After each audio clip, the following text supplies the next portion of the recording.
Assalomu alaykum. Men Ruxshona Abdushukurova Sharof Rashidov nomidagi Samarqand davlat universiteti Urgut filiali talabasiman. Bugun biz sizlar bilan tarbiya jarayonida oila, mahalla va ta'lim muassasalarining o'zaro hamkorligi mavzusini ko'rib o'tamiz. Bu mavzuni 3 reja asosiga bo'lib oldik. Birinchi rejamiz: tarbiya jarayonida oila, mahalla va ta'lim muassasalarining o'rni. Ikkinchi rejamiz: ularning o'zaro hamkorligining mazmuni va ahamiyati. Uchinchi rejamiz: hamkorlikni kuchaytirishning samarali shakllari va yo'nalishlari. Oila va tarbiya jarayoni. Oila tarbiyasining vazifalari, tamoyillari va jamiyat bilan aloqalari haqida chuqur tushunchalar. Oila jamiyatning asosiy bo'lagi bo'lib, uning tarbiyani amalga oshirishdagi roli muhimdir. Oila tarbiyasining roli va ahamiyati. Oila yosh avlodning ma'naviy, axloqiy va intellektual rivojlanishida muhim rol o'ynaydi. Ota-ona va qarindoshlar tarbiyaviy vazifalarni bajaradi, qadriyatlarni uzatadi. Oila va jamiyat o'rtasidagi aloqalar. Oila jamiyatning kichik modeli bo'lib, uning ta'siri kengroq muhitga ta'sir ko'rsatadi. Jamiyat madaniy va qadriyatlarni shakllantiradi. Oila tarbiyasining tamoyillari. Izchillik, mehr-muhabbat, adolat va intizom tamoyillari muhim.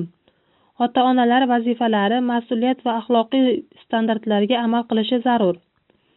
Oila ichida ochiq muloqot, qadriyatlarni qadrlash va zamonaviy pedagogik yondashuvlarni qo'llash orqali tarbiya samaradorligini oshirish mumkin. Mahalla va tarbiya. Mahallaning tarbiya jarayonidagi o'rni. Mahalla yoshlar va bolalar uchun muhim muhit hisoblanadi. Ular orasida madaniyat, an'analar va qobiliyatlar tarqaladi. Mahallaning tarbiyaviy faoliyatlari. Mahalla turli faoliyatlar tashkil etadi. Madaniy tadbirlar, sport musobaqalari, seminarlarda yoshlar bilan ishlash va dam olish uchun imkoniyatlar yaratadi. Mahalla va oila o'rtasidagi hamkorlik. Yaxshi hamkorlik yoshlar tarbiyasini mustahkamlash uchun muhim. Oila va mahalla o'rtasida samarali muloqot, o'zaro ishonch hosil qilish kerak. Xulosa: mahalla, oila va jamiyat hamkorligi yoshlarning to'liq rivojlanishi uchun muhim. Bu ularning ma'naviy va ijtimoiy sohada o'sishiga yordam beradi. Ta'lim muassasalari. Ta'lim muassasalari tarbiya jarayonida muhim rol o'ynaydi. Ular yoshlar uchun bilim berish bilan birga inson sifatini shakllantirishda ham asosiy o'rin tutadi. Maktablar, kollejlar va universitetlar tarbiyaviy dasturlarni amalga oshirishda muhim vositadir. Tarbiya jarayonida ta'lim muassasalarida turli tarbiyaviy dasturlar amalga oshiriladi. Bu dasturlar yoshlarning axloqiy, madaniy, intellektual va jismoniy rivojlanishini ta'minlaydi. Masalan, madaniy-ma'rifiy tadbirlar, sport musobaqalari va ijtimoiy loyihalar orqali tarbiyaviy ma'lumotlar beriladi. Ta'lim muassasalari oila va mahalla bilan uzviy aloqada bo'lib, hamkorlikni ta'minlaydi. Ota-onalar va mahalla faollari bilan hamkorlik orqali bolalarning tarbiyasini kompleks tarzda amalga oshiramiz. Bu esa yoshlarni ijtimoiy va ma'naviy jihatdan rivojlantirishga xizmat qiladi. Oila, mahalla va ta'lim muassasalari o'rtasidagi hamkorlik yoshlar tarbiyasida muvaffaqiyat kalitidir. Bu hamkorlik orqali yoshlar uchun muhim muhit yaratiladi, ularning ijtimoiy faollik va jamoatchilikka integratsiyasi ta'minlanadi. Oila, mahalla va ta'lim. Oila, mahalla va ta'lim muassasalari o'rtasidagi o'zaro aloqalar, ularning tarbiya jarayonidagi ahamiyati, o'zaro hamkorlikning ijobiy natijalari. Tarbiya jarayonida integratsiya. Oila, mahalla va ta'lim muassasalari hamkorligi tarbiya jarayonini kuchaytiradi. Bu hamkorlik yoshlar orasida ma'naviy va axloqiy qadriyatlarni rivojlantirishga yordam beradi.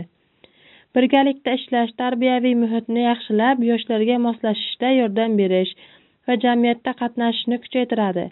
Hamkorlik yoshlar muammolarini erta aniqlash va hal qilishda muhimdir. Tarbiya samaradorligini oshirish uchun doimiy muloqot, umumiy maqsadlar belgilash va strategiyalar ishlab chiqish zarur. Bu tarbiya jarayonini barqaror va uzluksiz qiladi. Kelajakda hamkorlik. Yangi tashabbuslar, yangi dasturlar bilan loyiha ishlari, seminarlar va treninglar tashkil etiladi. Bu o'quvchilarning tarbiyaviy va ma'naviy rivojlanishini qo'llab-quvvatlaydi. Kelajak istiqbollari.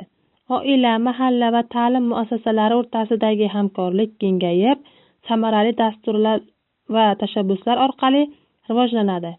Ta'lim jarayonini mustahkamlashga yordam beradi. Oila, mahalla va ta'lim muassasalari. Tarbiya jarayonida oila, mahalla va ta'lim muassasalari muhim hamkorlik qiladi. Oila asosiy tarbiyaviy tamoyillarni shakllantiradi. Mahalla jamoa muhitini yaratadi. Ta'lim muassasalari esa bilim va ko'nikmalarni rivojlantiradi. Bu hamkorlik yoshlar uchun muvofiq muhit yaratadi, muammo va ehtiyojlarini tez aniqlash va hal qilish imkonini beradi. Hamkorlikning mazmuni. Oila, mahalla va ta'lim muassasalari o'rtasidagi hamkorlik bolalar va yoshlar tarbiyasida muhim rol o'ynaydi. Bu hamkorlikning asosiy ma'nosi har bir tomonining o'zaro aloqalarini rivojlantirish va ularning tarbiya jarayoniga ta'sirini kuchaytirishdir. Oila, mahalla va ta'lim muassasalari o'rtasidagi aloqalar bolalarga yagona va muvofiqlashtirilgan tarbiya muhitini yaratishga yordam beradi. Bu aloqalar orqali bilim, madaniyat, axloq va ijtimoiy qobiliyatlar shakllanadi. Ularning ta'siri shundaki, oila va mahalla muhitlaridagi ijobiy o'zaro ta'sirlar bolalarning psixologik rivojlanishiga, ijtimoiy qobiliyatlarining oshishiga va ta'lim natijalarining yaxshilanishiga olib keladi. Hamkorlikning ahamiyati. Oila, mahalla va ta'lim muassasalari o'rtasidagi hamkorlik. Tarbiya jarayonida oila, mahalla va ta'lim muassasalari o'rtasidagi hamkorlik muhim. Bu bolalarning ijtimoiy, madaniy va emotsional ehtiyojlarini qondirishda asosiy rol o'ynaydi. Hamkorlik barqarorlik, izchillik ta'minlaydi va muammo yuzaga kelganda uni erta aniqlash va hal etishga yordam beradi. Shuningdek, umumiy maqsadga erishish uchun muhimdir. Ijtimoiy va madaniy omillar tarbiyada muhim bo'lib, muhitni ular hisobga olgan holda yaratish orqali bolalarning rivojlanishiga ijobiy ta'sir ko'rsatadi. Ular shuningdek jamiyat rivojlanishi bilan hamkorlik samaradorligini oshiradi va shaxsiy hamda ijtimoiy rivojlanishni ta'minlaydi. Bu esa muvaffaqiyatli hamkorlik uchun muhimdir. O'zaro hamkorlikning foydalari. Oila, mahalla va ta'lim muassasalari o'rtasidagi hamkorlik bolalarning ijtimoiy, emotsional va intellektual rivojlanishiga yordam beradi. Doimiy muloqot muhim muammolarni erta aniqlashda yordam beradi. Hamkorlik bolalar uchun xavfsiz muhit yaratadi, ma'lumot almashish, ta'lim samaradorligini oshiradi va bolalarning akademik hamda ijtimoiy ko'rsatkichlarini yaxshilaydi.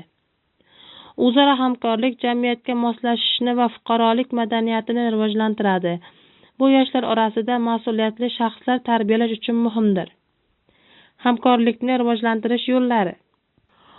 Oila, mahalla va ta'lim muassasalari o'rtasida ishonch va tushunishni oshirish uchun kommunikatsiya va hamkorlik mexanizmlarini ishlab chiqish muhim. Ochiq eshik kunlari, seminarlar va treninglar, hamkorlik kengashlari tashkil qilish orqali muammolarni birgalikda hal qilish imkoniyatlarini yaratish mumkin. Muntazam muloqot, takliflarni inobatga olish, raqamli vositalardan foydalanish orqali hamkorlikni kuchaytirish strategiyalarini ishlab chiqish kerak. Ushbu usullar bilan hamkorlik samaradorligini oshirish mumkin. Bu esa tarbiya jarayonida muhim o'zgarishlarni ta'minlaydi va resurslarni birlashtiradi. Kelajakda hamkorlik istiqbollari, yangi imkoniyatlar va rivojlanish yo'nalishlari. Hamkorlikni kuchaytirishning asosiy shakllari. Oila va ta'lim muassasalari o'rtasidagi hamkorlik ma'lumot almashish va tadbirlarni tashkil etishni o'z ichiga oladi. Mahalla va ta'lim muassasalari hamkorligi yoshlar bilan ishlash va ijtimoiy muammolarni hal qilishda muhim rol o'ynaydi. Oila, mahalla va ta'lim muassasalari hamkorligi birgalikda maqsadlar uchun ishlashni, tarbiya va rivojlanishni ta'minlaydi. Ushbu shakllar ta'lim jarayonida jamoaviylik, mas'uliyat va ijtimoiy mas'uliyat tushunchalarini rivojlantiradi, hamkorlikni kuchaytiradi. Oila va ta'lim muassasalari o'rtasidagi hamkorlik. Oila roli oila ta'lim jarayonida muhim rol o'ynaydi, chunki u bolalarning motivatsiyasi, tarbiyasi va psixologik holatini shakllantiradi. Hamkorlikni kuchaytirishning strategiyalari: muntazam muloqot, ota-onalarni faol jalb qilish, mahalliy kengashlar bilan hamkorlik va umumiy maqsadlar belgilash muhim. Shuningdek, amaliy strategiyalar ishlab chiqish.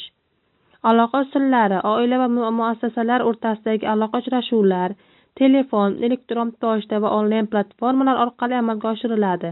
Samarali muloqotni ta'minlash uchun mahalla va ta'lim muassasalari o'rtasidagi hamkorlik. Mahalla va ta'lim muassasalari o'rtasidagi hamkorlikning roli, usullari va kuchaytirish strategiyalari haqida ma'lumot.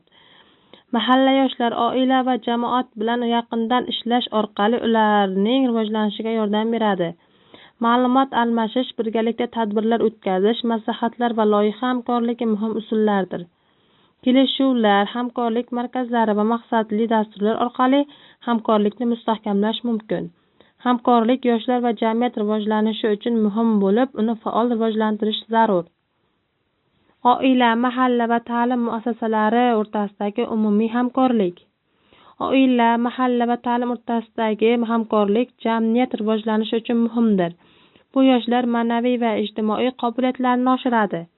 Hamkorlik shakllari orasida ma'lumot almashish, birgalikda tadbirlar o'tkazish va muammo yechimlari ishlab chiqishi bor.